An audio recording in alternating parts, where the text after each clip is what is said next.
Et on en vient à ce coup de théâtre qui provoque un tollé des élus du secteur de Châtenois. Hier, la justice a annulé l'autorisation préfectorale permettant la construction du contournement de la commune. Cela fait suite à un recours déposé par Alsace Nature.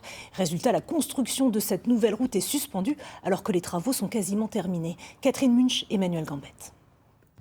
Ces pelleteuses et camions ne reprendront pas leur travail lundi.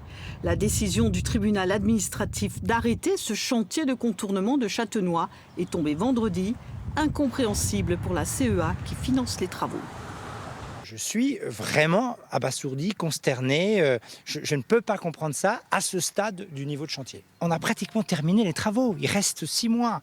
Projet de 60 millions d'euros. 1,8 million ont été consacrés à toute une série d'aménagements de préservation de la biodiversité. Cette décision de justice qui en plus remet en cause la pertinence de toute l'enquête publique. Enfin, il y a une enquête publique où largement majoritairement les habitants se sont exprimés en faveur de cette évasion.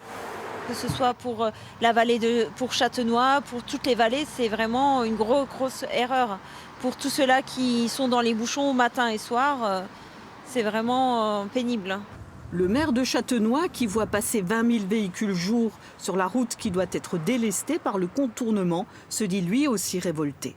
Ça va coûter à la CEA 1 million tout de suite et 250 000 euros par mois d'arrêt du chantier, argent qui ne sera pas réparti par la CEA au soutien des opérations des communes ou de la CEA pour améliorer la vie de tous les jours.